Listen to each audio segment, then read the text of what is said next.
Assalamualaikum warahmatullahi wabarakatuh.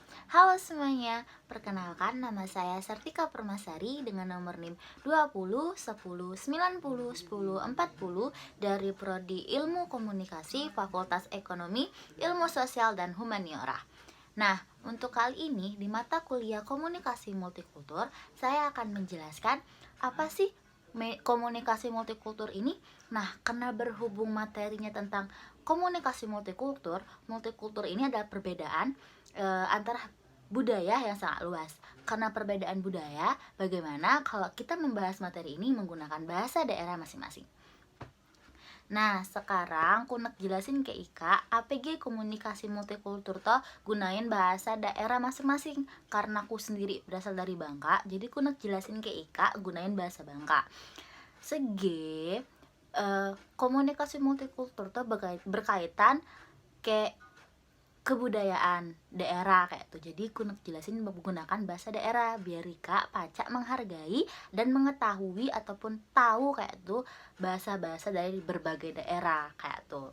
Nah, APG komunikasi multikultur toh cemane bentuk apa penjelasannya? Nah, jadi kayak nih, komunikasi multikultur toh adalah komunikasi yang saling menghargai, yang memiliki berbagai macam budaya yang ada di Indonesia bahkan di dunia.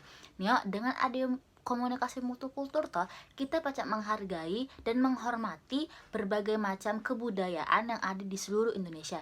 Yang kita tahu sendiri, Indonesia ini memiliki banyak kebudayaan, banyak pulau, banyak kebudayaan, suku, bangsa, ras, dan agama. Nah, dengan ada komunikasi multikultur nih, kita pacak saling menghargai tuh, bukan karena dalam kaitan bahasa bayo, pacak dari agama, adat, kebiasaan. Nah, itu lah termasuk dari komunikasi multikultur. Jadi kita nih sebagai rakyat Indonesia harus saling menghargai kebudayaan, suku, agama, ras, budaya di seluruh Indonesia. Karena banyak tadi ras, kita harus saling menghargai. Kalau kita saling menghargai kayak menghormati, otomatis kita akan terhindar kayak namanya masalah-masalah yang akan terjadi ke depan. Kalau kita menghindari masalah, pasti hidup kita akan tentram.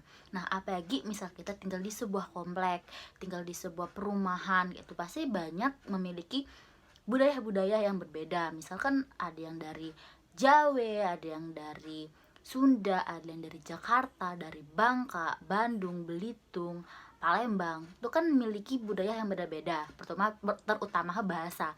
Nah, dengan kita menghormati bahasa jorang, otomatis kita akan menghargai ada perbedaan yang ada tuh. Nah, kayak tuh. Nih aku kasih contoh. Jadi, Kuna tinggal di sebuah komplek yang hampir bisa dibilang 85% tuh orang Belitung. Nah, misalkan dari orang Bangka ke orang Belitung ini kan memiliki bahasa yang berbeda. Jadi karena aku orang Bangka asli itu harus pacak menghargai bahasa kayak kebudayaan jorang. Sebenarnya aku menghargai kayak menghormati jorang dengan cara aku harus mengetahui bahasa jorang biar kelak aku tidak salah paham apa yang jorang omongin kayak ku. Kasih contoh misalkan nih, ini bukan di contoh ke dunia nyata dulu waktu pertama-tama ibuku pindah ke komplek nih, yang hampir 85% tadi itu orang Belitung, yang sedangkan ibuku ini orang Jawa Bangka yang nggak ngerti bahasa Belitung pada awal kayak tuh. Nah, ngomonglah kan kayak tetangga kayak tuh, nanya kayak tetangga, bercerita kayak tuh. Nah, ibuku ini nanya kan, Bu, anaknya suka makan udang ndak gitu. Dan orang Belitung itu, tetangga kami itu jawab, mual Bu, anakku mual kok makan udang gitu. Lah ibuku berpikir, mual tuh kan kalau bahasa Indonesia muntah kayak tuh. Dan ibuku pening lah, karena kok pacak mual berarti alergi yo. Terus ibuku jawab dong, oh anaknya alergi udang Bu. Terus dijawab lagi, ndak, mual gitu. Terus ibuku nanya, mual tuh apa gitu. Nah terus ibu ngomong, oh ao, aku baru ingat, Ika bukan orang Belitung. Nah kok dalam bahasa Belitung mual tuh artinya mau, nek kayak tuh. Nah, jadi ibuku paham, oh artinya mual tuh nek.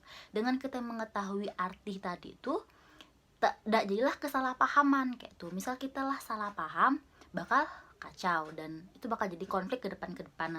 Nah, itulah salah satu contoh dari perbedaan budaya, perbedaan bahasa, ras, suku, dan agama. Nah, intinya kita tuh harus pacak menghargai kebudayaan orang lain, bahasa orang lain, agama orang lain. Karena kalau kita menghargai dan menghormati, kita bakal terhindar dari masalah dan hidup kita akan tentram.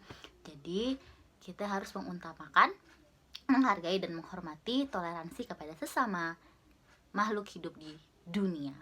So, jadi inilah yang pacak aku sampaikan tentang komunikasi multikultur nih. Misal ada salah, aku mohon maaf. Nah, misalnya kada tahu, tidak ngerti kayak bahasa Bangka, ada translate di bawah nih. Dadah. Terima kasih lah nonton, no. Semoga pacak berlibur ke Bangka. Dah, assalamualaikum warahmatullahi wabarakatuh.